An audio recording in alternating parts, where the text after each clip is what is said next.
lugar nga mingaw ug makalingaw ug mao na mong gusto. Tara, uban nami sa among laag. Welcome, Camotes Island. First things first, mangita sa taog kay stayhan. Kung pareha mo namo nga hilig og camping, well, we recommend this place. This is Cupid's Cabin Resort. Dako ang lugar, relaxing. Pwede ka makaluto. They have shared bathroom for you.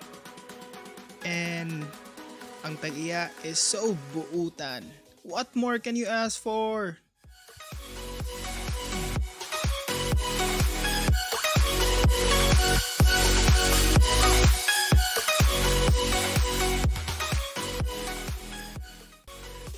And now, it's time for adventures! This island is known for its magical cave. Maong una na tong atuon, it's Dimubo Cave.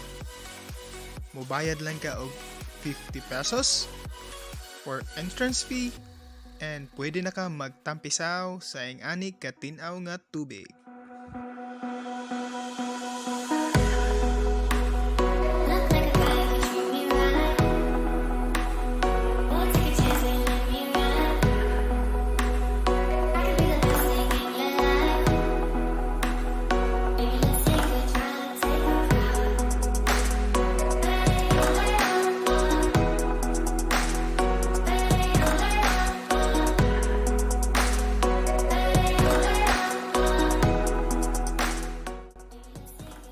Next destination, Lake Danao.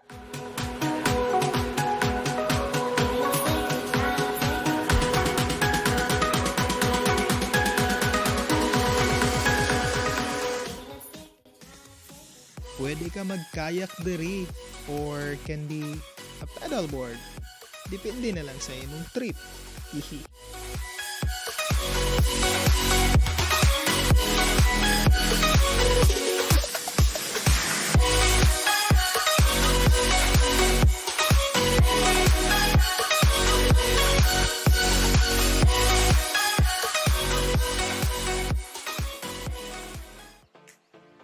On the next day, we prepared our breakfast.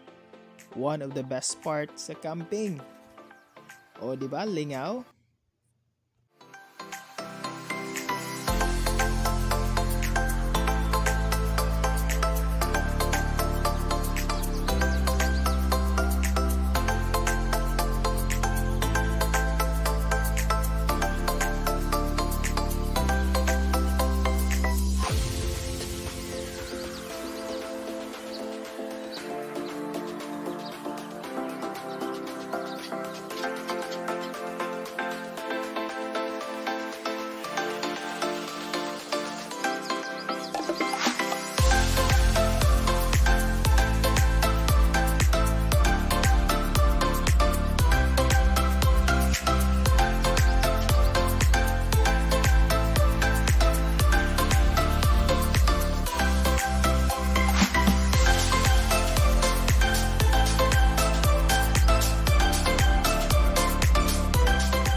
Next na mong giadtuan, ang Santiago Bay Beach.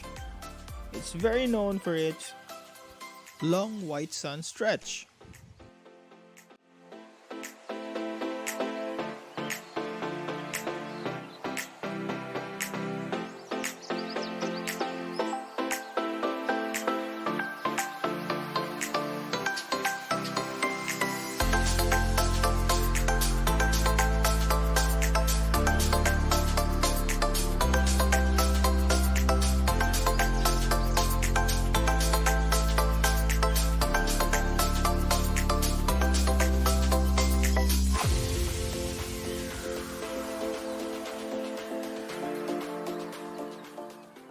Thinking of dinner by the beach? Yes, pwede diri. Daghan mo kapilian. Diba? Chill?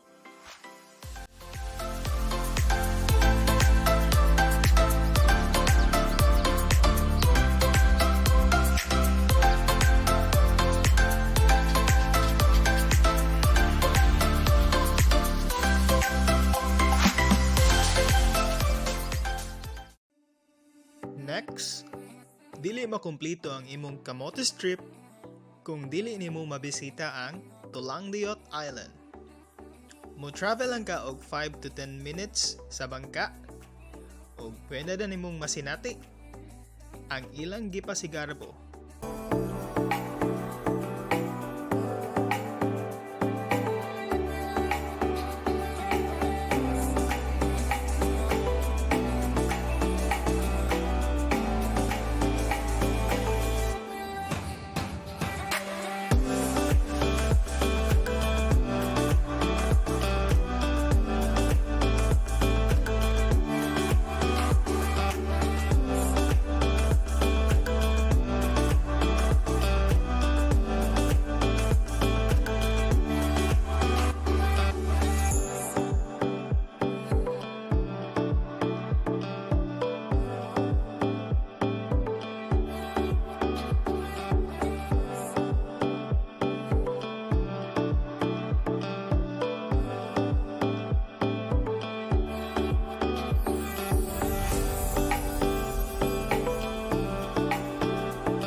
Last destination, Bukilat Cave.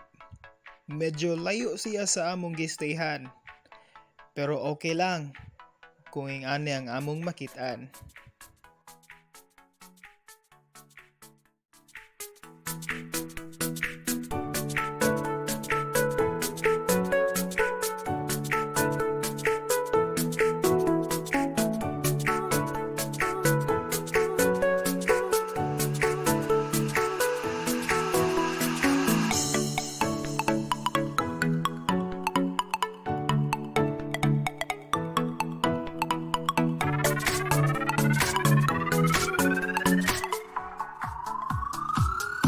Pakapin pa, bahalag magkalisod, basta naalay pang IG. Hihihi.